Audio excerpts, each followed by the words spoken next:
Hey friends, this is Atif. Hope you're well and welcome to the new update on Bitcoin. Today I want to talk about some signs of exhaustion appear on the long-term chart of the Bitcoin, and I will also discuss about these expected patterns like the expected harmonic shark move and the rising wedge pattern as well that we discussed in my previous video.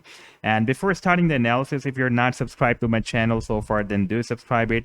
And if you would like to support me at the Patreon, I'm also sharing the different trading ideas here on the daily basis you will find here. Then I have also shared the link in the video's description you can find there. Okay, first of all, let's discuss about this previous analysis that I shared in my previous video, that I was expecting another harmonic shark move like previously. The Bitcoin formed the Gartley move, then a cipher pattern, then shark, and this time we were expecting another bullish shark pattern. And this time I also told you that there are two possibilities. If the price action will be reversed from here, because if we connect all these candlesticks, the wicks of all these candlesticks, then we have found the resistance here. And so far we have only two touches here. I just connected these two candlesticks, the wicks of these two candlesticks, and I was expecting that the price action will hit here. Now, if we take a look at this wedge, the expected wedge pattern that can stop the price action to complete this final leg of the bullish shark, and if this final leg will be completed, then our buying targets would be from $29,568 to $27,934. Now, if the price action will be reverse bullish from here, then it will be confirmed that this is the rising wedge pattern, because we have here a few touch points like 1, 2, 3, 4, and 5 touch points at the resistance, and we have 1, 2, and this will be the third touch point at the support of this rising wedge. However, this time it is likely to be bounced from here, from this level. Therefore, we can also place this trend line like here, but it will be confirmed when we will have an obvious move, a very bullish move up to this resistance. Then it will be confirmed that we are going to find the support here. So far, I was expecting that the price action will hit here, and that will be the decision-making point for the price action, whether it needs to move more down after breaking down this support, the expected support, or it will be moved up from here. So at this time, for example, if the price action will be reversed bullish from here, like it is likely to be reversed from here, then this will be the support, and we will have 1, 2, 3, and 4 touch points at the support. So the rising wedge pattern will be confirmed, and then a move to the upside here up to approximately, if the price action will hit here, the resistance here, that will be approximately $36,000, and then we can expect another move to the downside at the support, or maybe the price action will break out this resistance of the pattern. However, if the price action will continue to move down, then it will form another bullish shark pattern, and it will retest the support of $31,000. That we have a very strong support area that starts from $31,000 to $28,800. If we take a look at the long-term weekly chart, then we have a very strong support zone here, and all these things are happening above the 50 simple moving average on the weekly time frame chart, and the price action is consolidated above this 50 simple moving average and this very strong support zone.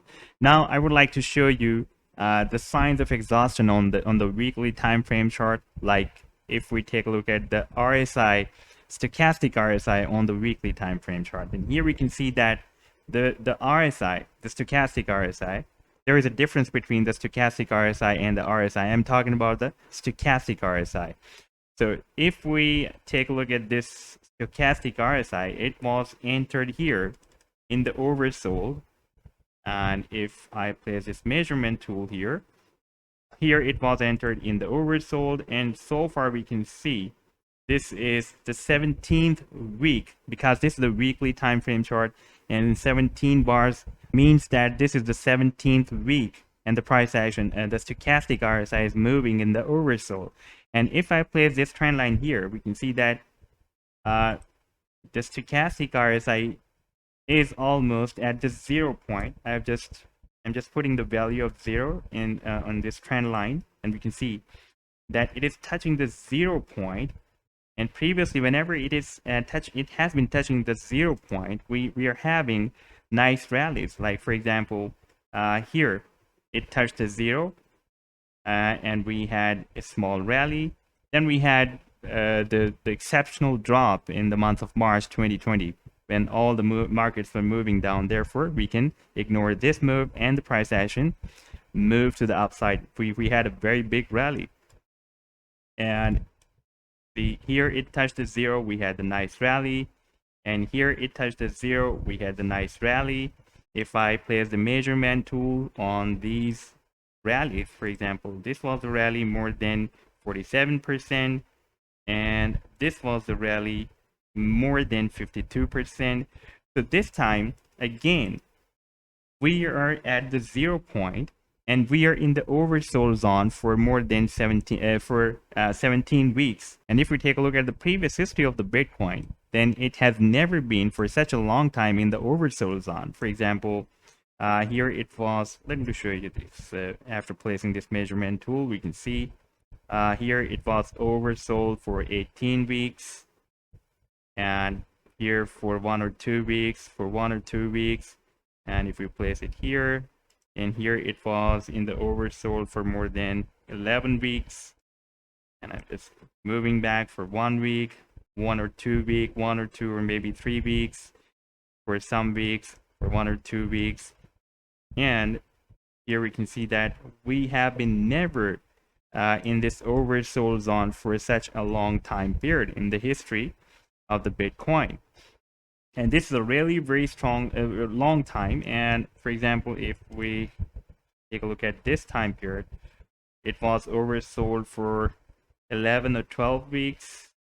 And here it was oversold for 16 weeks. And if we include this one, then 17 weeks. And after that, we had a very nice rally.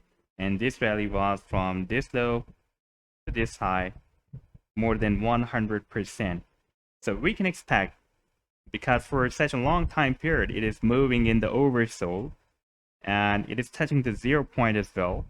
And after that, we have the negative territory. So it has already touched the 0 point, and it has been exhausted for more than 17 weeks, approximately 17 weeks, and we are just going to enter in the 18th week.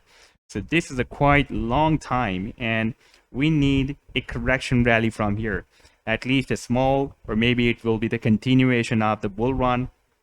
I'm expecting that from here we can have a continuation of the bull run. However, 50 to 100% rally can be expected from here at any time. It can be explode because it is too much exhausted. And if we take a look at the Bollinger Bands, then we can see that the price action is not only consolidated above the 50 simple moving average on the weekly time frame chart and this very strong support zone as well, even it is also being consolidated above this the lower bands of the Bollinger Bands as well. And we can see that whenever it is hitting the lower bands of the Bollinger Bands, we are having nice rallies. Like here we had a nice rally, here we had nice rally, and here we had nice rally, and here we have a small rally. So previously it has been doing this, and it can repeat the same act again. And if I place the MACD indicator here, then we can see that the MACD is also giving the weak bullish signals. Like it was very strong bearish here, and now you can see it is turning bullish. So soon it can also turn strong bullish as well, like it was turned strong bullish here, and we had a very, very big rally. So the MACD is also giving us the indication that it is exhausted. The stochastic RSI is also giving us the indication that it is exhausted. And if I place the stochastic as well, then we can see that the stochastic is also in the oversold zone. Stochastic is also exhausted. So from here, at any time, the Bitcoin can end up this choppy move, and it can start the bullish move to the upside. So this was the update so far. I hope that you have liked the video. Then do hit the like and do subscribe to the channel as well. And if you would like to support me at the Patreon, then I have also shared the link in the video's description. You can find there. Take care. Goodbye.